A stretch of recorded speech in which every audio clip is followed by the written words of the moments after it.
Hello and welcome to the Annie Altman Show, the podcast, Season 5. Welcome to the Choice series of podcasts and welcome to the 7th episode in this series. Today, I am so grateful to be here with Indy Rishi Singh. He is a laughter scientist making pancakes for those of you tuning in on YouTube on video. And if you're listening, please check out the YouTube video later and check out his headset and pancake setup currently happening.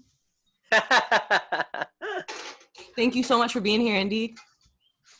Yes, thank you. This is great. What a awesome opportunity to be able to be making pancakes and having a podcast interview. How cool is that? There's definitely upsides to Zoom that no one anticipated. Nope, not, especially pancake zooming. I definitely vouch for that, you know? It could become a new like Zoom Sunday pancakes. The whole world makes Ooh. pancakes together on Sundays and is like, can we drop our bullshit for a little? Yeah, oh, how sweet. That'd be really good. But you got to be careful because those pancakes, if you're not like paying attention, they will get black on you. And I'm not trying to be racist or anything. All lives, black lives, everything, pancake lives matter. Okay, but we got to watch the pancakes when you're making them. You got to focus on the thing at hand. Sometimes multitasking can be too much. Or you can be like, you need to focus. Please, everybody need to focus on their pancake, okay?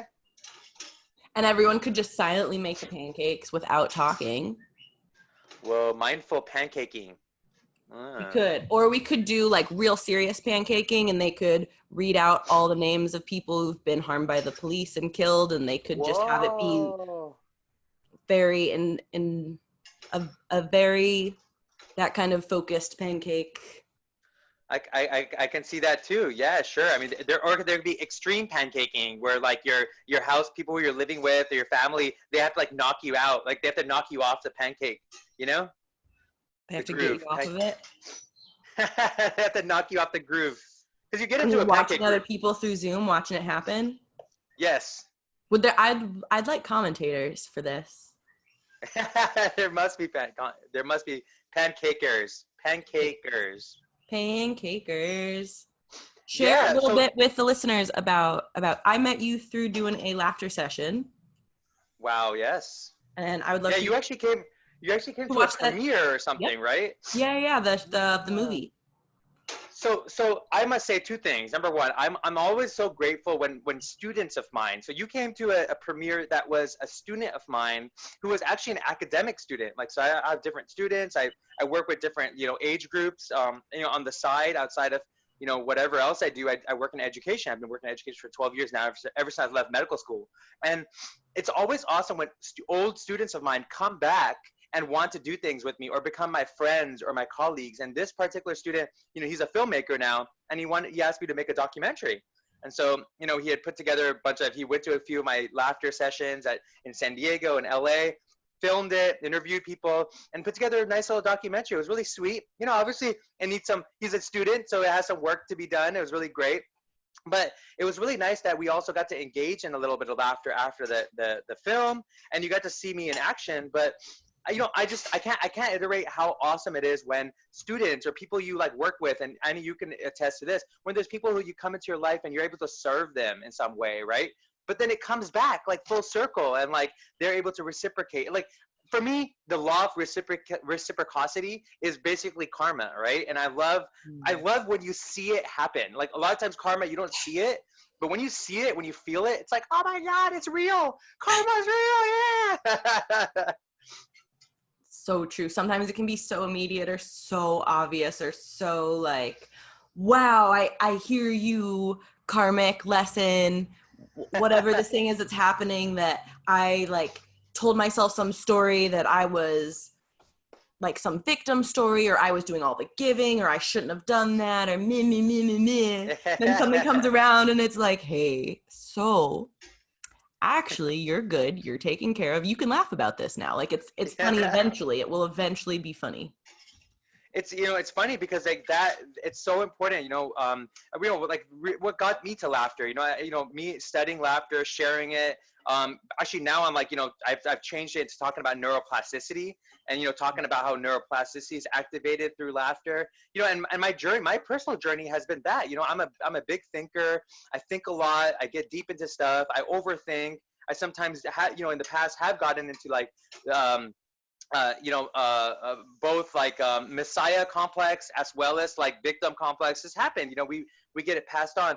And I found that like when I started studying laughter and getting into it and practicing it, I noticed how it was a way for me to reconcile with those overwhelming feelings. Like we sometimes get too caught up in that story, right? And by being caught up in that story, we're not able to be present. And actually, by not being present, you actually miss opportunities. Like literally, you miss opportunities that could be there because you're being in a woe space. Like not a woe, like not like whoa, but like a woe, WOE, woe, And like in that woe space, you actually you literally miss, the beauty that's possible. Not just for yourself, but even for your loved ones. Like you're not even activated. Your mind is not clear enough. Physiologically, you're like your cortisol levels are up, so you have more stress. So you literally can't even like be of service to the people you love, and even for your dreams. It's crazy. Like, so for me, it's been a journey of like, how do I activate my own brain, my own body, and then how does that affect my reality? And I've noticed my reality gets more nurtured by me having more fun in life. It's crazy. Who would have thunk? Who would have thunk that? Yeah, Huh? well, the WHOA, WHOA, for me, that can sometimes distract too when I get super caught on that end of the spectrum. I see it as a bell curve for my science nerd mind. And on that other end where I'm like, whoa, wow, look at that synchronicity in that one and this thing. And then I can still get distracted from, okay, where's your body?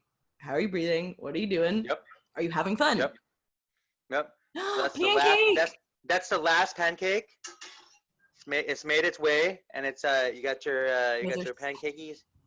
Yep. So they They're look pretty so happy, pretty. right? Yeah, they Some look really. some cinnamon oat pancakes. No flour, cinnamon oat with turmeric. These have turmeric in them, and date, and chia, and flaxseed. Yum.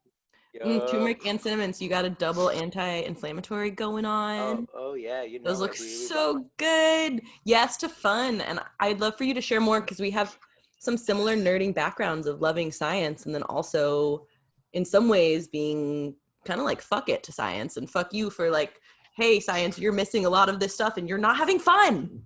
Oh yeah, science is, and the beauty is too. I am going to Get do yourself something. situated. I'm gonna move over here.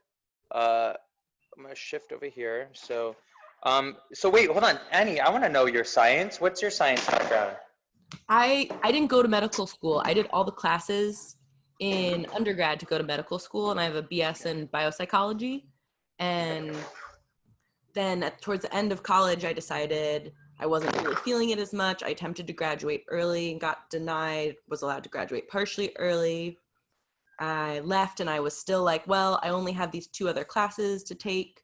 So I took, after college, I took my last 2 pre-med classes and I was working in labs in UCSF Oh when wow. I noped off of that path and I worked for 6 weeks in a mouse lab, in a mouse neuroscience lab and doing like brain plasticity. And Wow. I broke down. I don't know how much I've talked about this on the podcast, actually. I've like just said little bits of it. Like You you I guys shared you, it. you guys are doing experiments on mice? Yeah. So the first job out of college, I went to this UCSF lab that studied vision and brain plasticity. And I wasn't super into the visual part. I mean, I'm here with glasses, more the brain plasticity. I'd worked in a psychopharmacology mouse lab in college, Wow. and behavior, mind body stuff is really, that's consistently been what I get so passionate and excited about. Interesting. Yeah. Yeah, I mean, that space is really interesting. Although, I've noticed personally with my friends who work in the science field, there's almost like science is lacking this. There isn't like a really passionate connection to the scientific method. Yeah, like there are best practices of scientific method, but like it's not like wide open. Like, I've noticed like yeah, like something interesting about this, Annie, about science and scientism. I like to call scientism, right?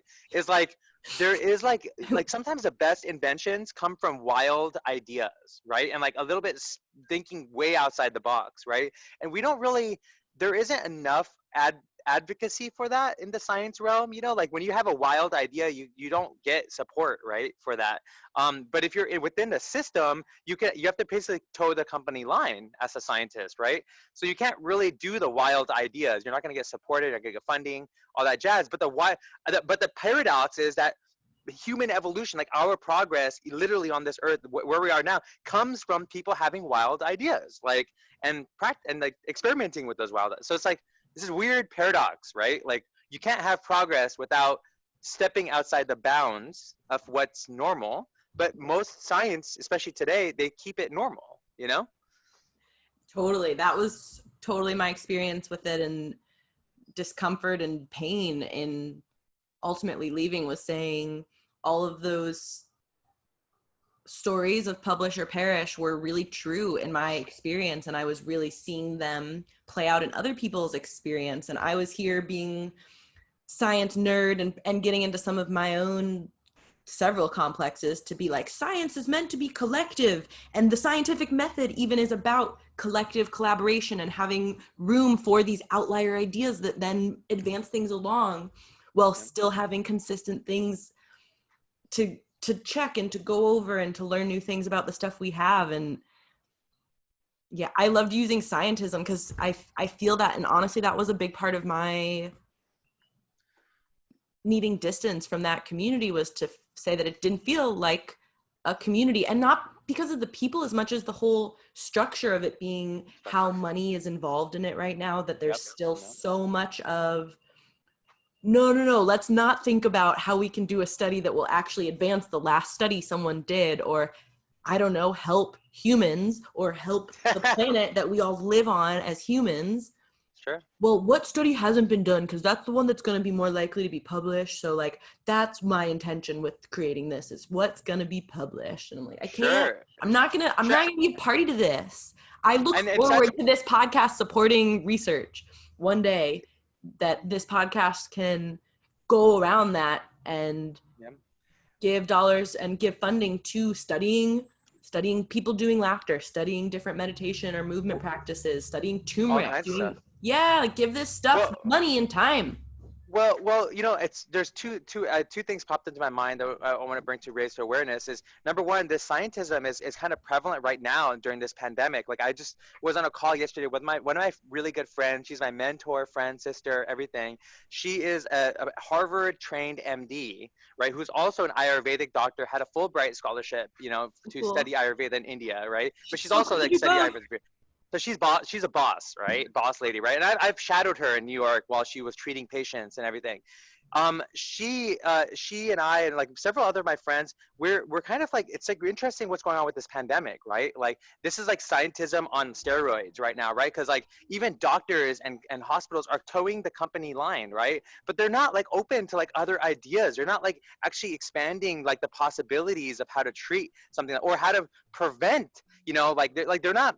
It's unfortunate, like in the West, they're not. Like in India, for example, they are like starting to integrate, you know, Eastern medicine with Western, because they're like, okay, we got to try different stuff. We got to do the experiment, because it's like we're talking about lives, right? Like human lives. How do we save human lives? How do we protect human lives? But in like here in the U.S., everybody's just repeating, like there's just like parrots repeating these scientific studies. But the scientific studies also have biases, right? Because who's paying for them? Who's benefiting from them? What companies? What pharmaceutical companies are paying for? So it's like it's really effed up right now that even doctors and scientists and nurses and hospital management, they're not like, this is dangerous right now, right? They're not opening their, like, I have not heard one doctor, Dr. Fauci, any of them. I haven't heard one of them. Have you heard any of them say like, okay, we need to improve people's diets. We need to like improve people's like health so that they can be more resilient to a virus. Doesn't matter what virus it is. Let's just make them. I haven't heard one official statement saying, okay, we got to shut down some of these like fast food places that are like causing these chronic illnesses in people, which is making them more susceptible to this virus. Like no, hot liquor stores haven't been shut down, right? Like it's like the weirdest thing, right? Like that there isn't this conscious effort because scientism, right? Like that's like scientism on steroids, because it's like, no, they're only like fixated on some vaccine, fixated on some drug, but it's like, wait, there's an opposite direction to this too. Right? Like talking about the immune system, we know the immune system can be boosted naturally. we know the immune system, but that research doesn't get, what funding is going to go to like boost your immune system naturally? Like what the Apple industry is going to like be paying for that research, Big apples. the Big Apple research. So that's one thing, and then the other thing I wanted to bring up that you while you were talking is I kind of also feel like there needs to be an evolution of how we fund. I actually so I'm a total nerd. Ever since I left medical school, I started getting to yoga and meditation and practicing deep practices of mysticism and even this neuroplasticity and laughing. I found that like my mind is always churning out ideas like constantly. Like ideas are constantly being churned out. There's a problem, check out the hooks, and I can't. I mean, I'm scared. I'm about to rap right there. But if there's a beat, no. But when there's a problem, all of a sudden my mind starts to like the gears start churning, and it's like, okay, what's the solution? And if I know a solution, I like to talk to my friends and my colleagues to come up with a solution. So I've been thinking about like some sort of like way to creating like a system for funding science research, right? But like almost like creating it so it's more decentralized and like creating it a way that you're connecting the donors to the scientists to people who have ideas. So it's like right now what's happens is like the only way you could do research if you're a scientist. What if you're like a person like me who like doesn't have a particularly like robust science background, but I do practice science. I love science, and I practice scientific method in my life, and I come with ideas. What if it's like Tina, who is like a mother, and she has this she does this thing that works with her children, and she's like, oh my god, I have this idea that maybe I need to research. Connecting people like that to the scientists, and then connecting those to the donors, and then doing all like creating some sort of like system like that, which which goes past like kind of like disrupts the scientific research system that exists now. Totally. It laughs at it for some fun laughter to be like, so we could also go about it a totally different way. And I'm thank you for bringing up too the part of who's funding it and who's benefiting from this, and also for bringing up that Western and Eastern medical practices can coexist. It doesn't have to be all one or the other, like people can get into as well. With so many Eastern practices and so many things with plants and different kinds of and like life and plants and lifestyle Sure. things, no specific person benefits from that. Like No, there's no. there's no patenting turmeric or cinnamon that you're having in the They pancake tried. They tried to patent turmeric. I remember a few years ago, to make like to isolate India. curcumin. No, India fought it. Like there was actually I remember reading the article back in the day. Like the Supreme Court in India like banned, like they were trying to patent turmeric in India, and they're like the seeds, right? The whatever, and they were like, no, dude, like this is our staple. What are you You can't doing? like we No, cook with dude. this. We cook with this stuff. You can't patent it. It's a really real point too that how are we not well not it's sad. It's not that funny to me yet. I'm gonna be honest, Indy. Like the fact that people are not acknowledging the impact of stress on health, and then that all of the things that people are acknowledging instead are ramping up stress. It is Yes. ironic. It's something that I'm like, okay, that'll be funny maybe in the future. Right now, with all of the things happening with the pandemic, with everything happening with Black Lives Matter, with all of these Yeah. social with all of these movements that are all, the thread is being pulled on all of them being like, yo, we're all humans, we're all connected in this.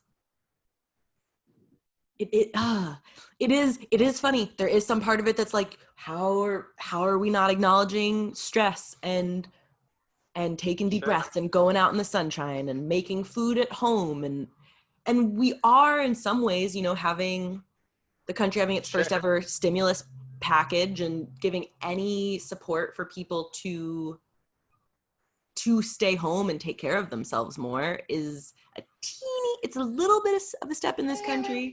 It's a teeny little, not even, it's like Eh, it's like a shuffle. It feels well, like a step well, because it's new. Well, maybe I can do a good plug here. Please. If people want to check it out, right now we kind of have a wireframe that's up. It's not like robust yet. We're putting a few templates on there as we speak. There's two amazing programmers that work on this project. So we created something called democracy.club. It's democracy with the SEE at the end, so democracy .club. And so what we're creating is basically a way to see how we're trying to find a way to incentivize civic participation, civic engagement, right? And we're starting it at a local level because what people don't understand at this point, like for example, like getting people to take care of themselves, be conscious, all these things.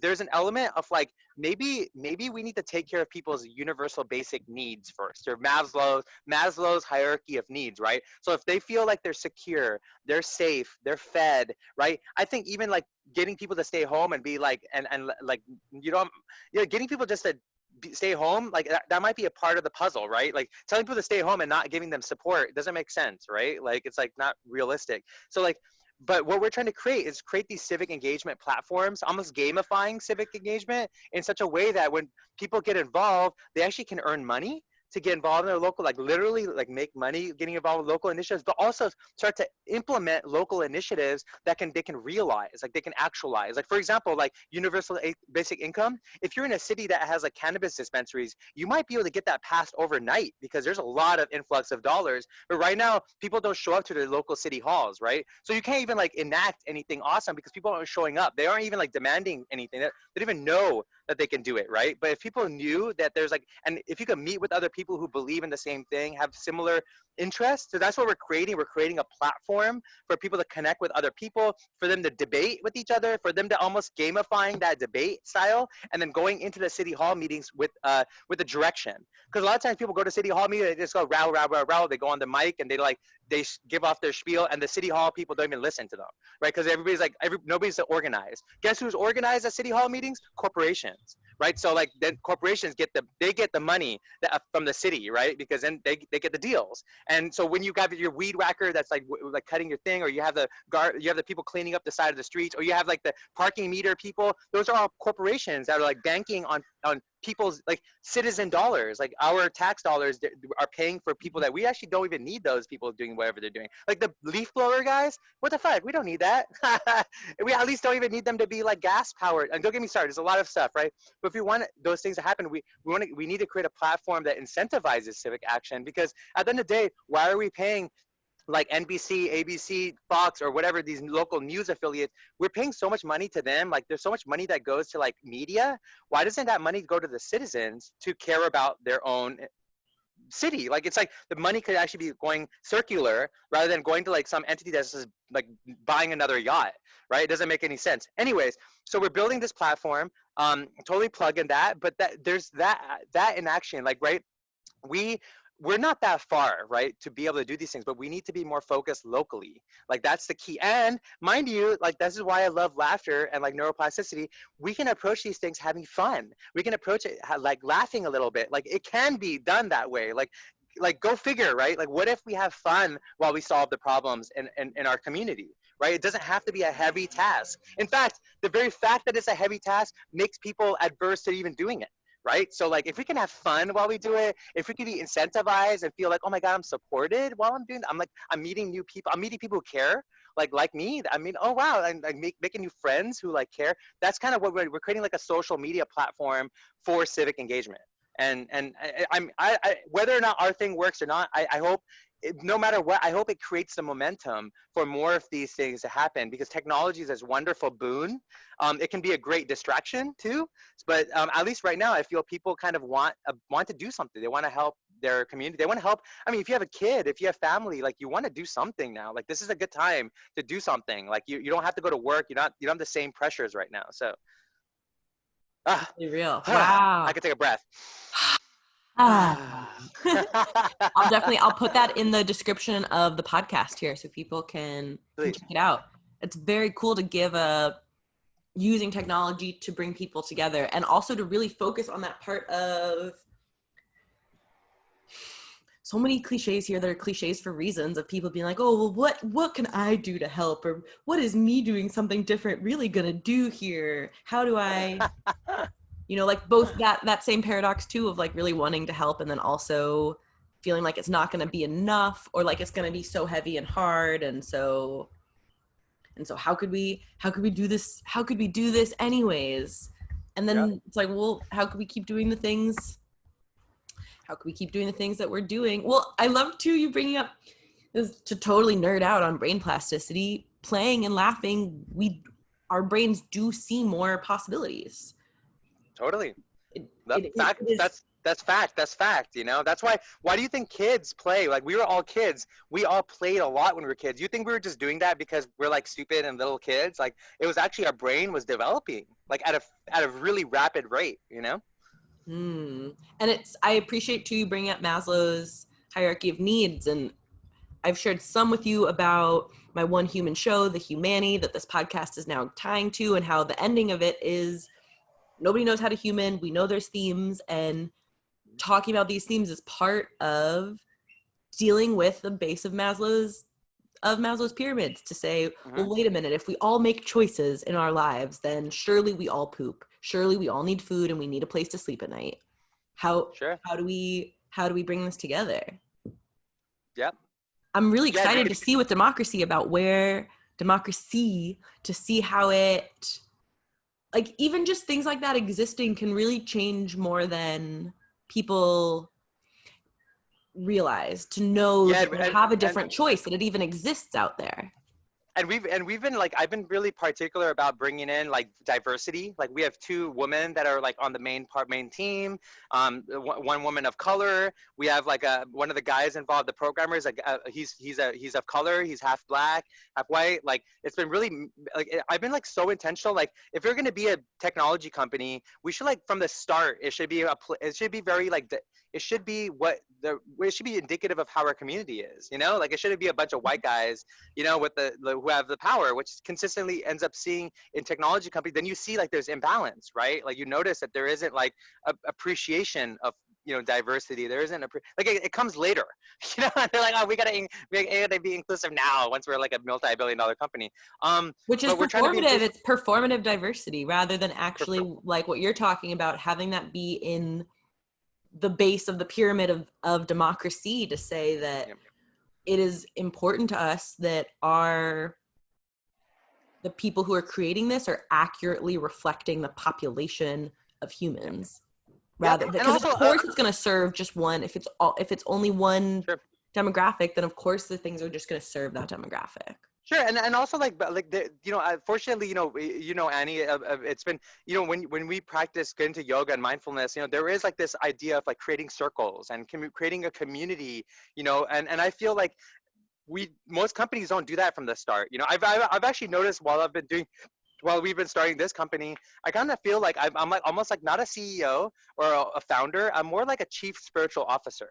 You know, like, it's something different. It's something that most companies don't have, right? Is like, from the start, having somebody there to maintain the spiritual integrity, right? Or the interconnected, you know, integrity that, like, hey, like, we're not just doing a company. We'll look out for each other. How you doing? Like, how are you okay? Like, do you need support? I'm here to listen. Like, we're not just trying to make a bunch of money. We're not just trying to grow something like at an infinite level. Can we make companies that like have integrity spiritually, or have integrity? If you don't like that word spiritual, then like, understand the interconnectedness of things, you know, of each other, of like our interaction with the community, our interaction with the world. Like, because like, look at Facebook. Like, the reason why Facebook is failing right now in a lot of ways spiritually is because there is no spiritual integrity. Like, who's sitting there at the top telling Zuckerberg, okay, bro, like, you know, this is like hurting people. Like, this is actually hurting people spiritually. They're like struggling spiritually. People are like, actually, you know, like, there's nobody there at the top doing that discussion with the people at the top.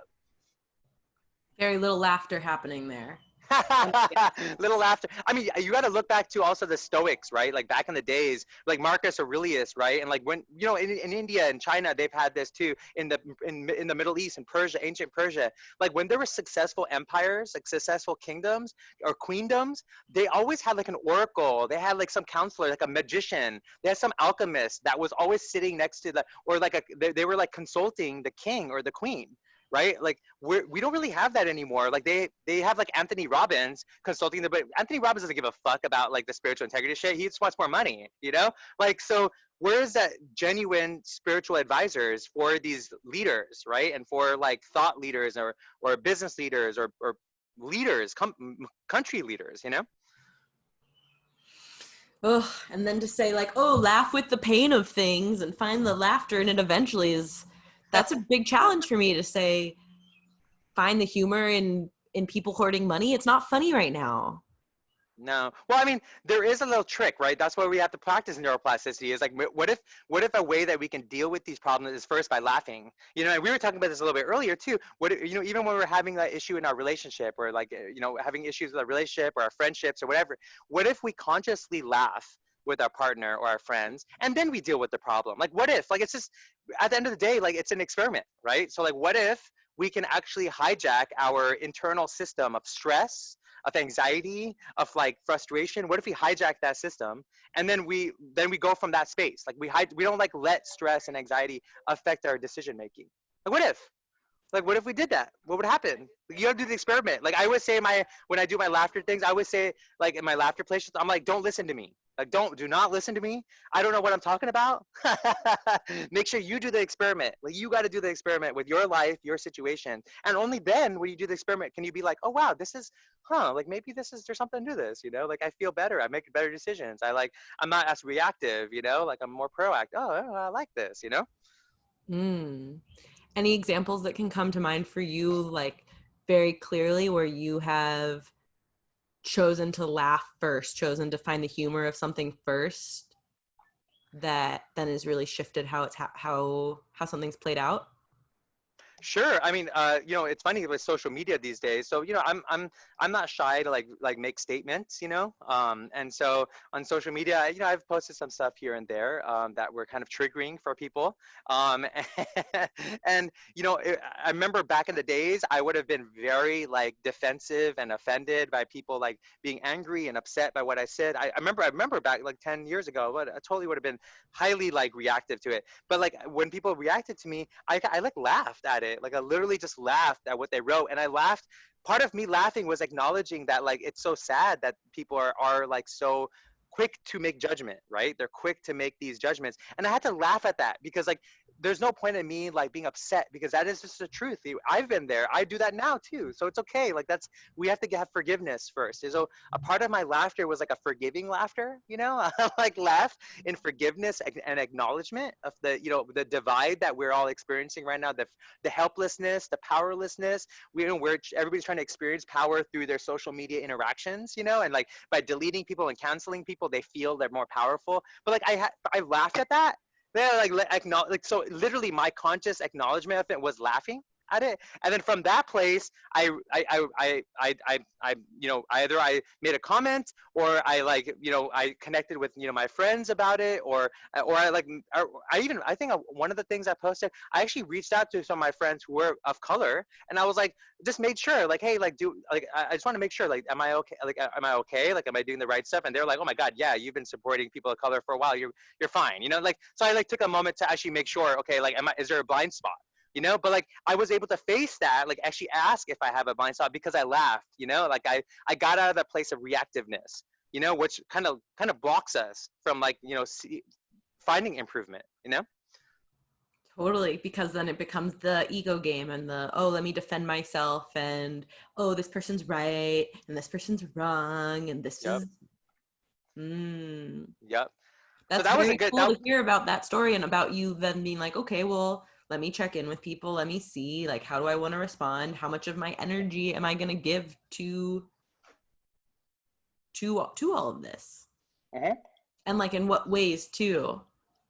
Exactly. And also, I mean, I think a part of, growing up is like acknowledging that you might have blind spots, right? And I think, a That lot of you us do, don't. wait, that we you do have, that we all have blind spots. We all have blind spots, right? And sometimes the bigger ego gets, the more those blind spots grow. But I think it's really important. I think laughter is kind of this Yeah. wonderful tool that, like, when you can laugh at yourself, like, and I actually advise this, especially right now, to all of this watchers and viewers out there. Like, I take a moment every morning or every day to look at yourself in the mirror. Look at yourself in the mirror and laugh at yourself. Like make eye contact with yourself, and just take a moment and find that spot just to like notice yourself and be like, oh my God, you're ridiculous. Like, this whole thing is ridiculous. Like, you're ridiculous. Like, more, whatever the case is, whoever you are, whatever you do, you're freaking ridiculous, dude. Like, laugh at yourself and take that moment to laugh at yourself with yourself. Just because like, there's almost this weird, like, this conscious uncoupling that happens, right? Where like you then are able to notice that I don't know, it's hard to explain, but your ego sometimes can get so big and inflated that it actually creates all these blind spots that actually gets in the way from you enjoying life. Like literally, like enjoying your friends, your colleagues' experience. Like your ego can get in the way. But if you can laugh at yourself, that's like the first step with enjoying everything. And if you don't believe me, just try it. Like I said, don't believe anything I'm saying.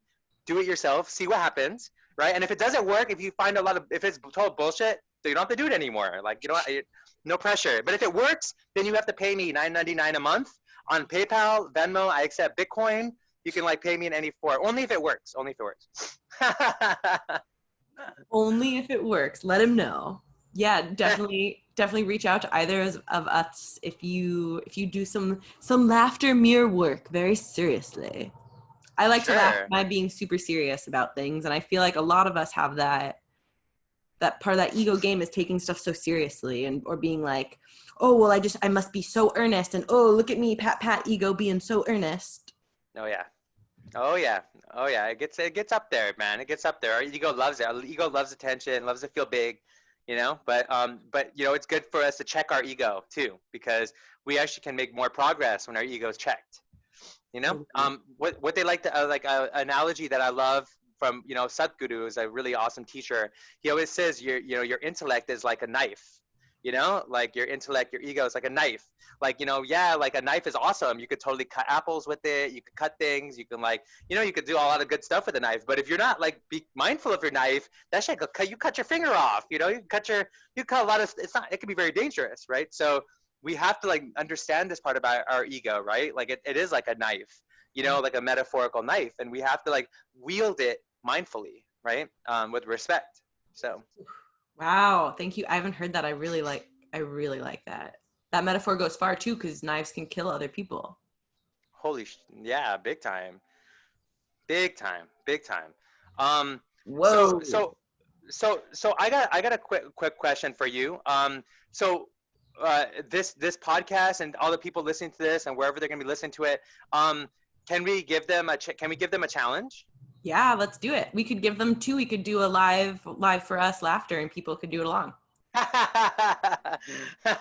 I think the mirror challenge is a good challenge. I think first of all, like that's legit, right? That's legit. But I feel like it'd be really awesome if people like did like a laughter and like recorded a laughter, like their own laughter, and then they like maybe hashtag like what could they hashtag, and does your podcast have a hashtag or something? Ooh, well, I could hashtag the name of the podcast. Sure, that'd be cool. That would be cool. The Annie Altman Show podcast, or just the Annie Altman Show. And what could be cool too, we could do to make a laughter game here is people could send me in clips of laughing, and then I could put all those together and put them on the YouTube channel. Yeah, that'd be so fun. All right, let's do that. So you guys, everybody hear that? I hope you guys heard that. DM or send me anyway, or post and tag the Annie Altman Show, and I'll put your Instagram on here too in the description. Tag one of us, Mystic Science Or if 111. or if you have a baby or a kid, or if you have like a dog or a cat, and you know that they're laughing when they're wagging their tails or whatever, we welcome any conscious beings for their laughter. Send us a clip of your laughing, and I'll compile them all. Oh yeah, I feel I would be honored to get to put that on YouTube, to just get to sit and come put together a bunch of laughing. Yes. Oh, That'd be well, so and then amazing. yeah, just remembering to laugh, remembering that's a choice, that that's an option. Yeah, exactly. It's powerful work, And so I mean, nevertheless, I really appreciate this talk and this discussion, and like I think we brought to light a bunch of things that are super important, and I think whether it's like civic engagement, whether it's laughter, whether it's science and scientism, I think all of us have some research and work to do within ourselves, to realize our own power. I think we're all right there. Like this whole pandemic, like what I like to tell people, this is like when renaissances happen, right? Like throughout time, whenever there's been pandemics throughout the world, there's always been a renaissance that's followed or existed during these times, whether it's Europe or India or wherever around the world. There's always been a renaissance of ideas, of inventions, of like philosophies. So right now we're starting to see this evolution. This like it is happening, and there are the thought leaders like you, Annie, that are like creating content, that are creating this like movement forward. So it's wonderful that we're in this space. I'm really grateful. I actually want to acknowledge that, hey, we're in this special time in human history. So I advocate for everybody listening to this, everybody like really relish and have some relish while you relish in this time where we can actually like, we're a part of this renaissance. Like we are the renaissance people for this. So let's do it. Damn, thank you, dude. I'm so excited to see where things go with democracy and with your laughter science investigations and experimenting, and also with our future laughter clip. And potentially Yeah. to collaborate too with Funds Distribution Company and democracy, and bringing them all, bring all the stuff, laugh it all through all together. Laughing all the way, jingle bells, laughing all the way. Dreidel, dreidel, dreidel, I made it out play. Yeah. I know you Mazel got tov. another. Thank you. Also, my ego loves and very much appreciates the stroking. And you are a thought leader, and everyone listening to this is a thought leader because you're a human with thoughts.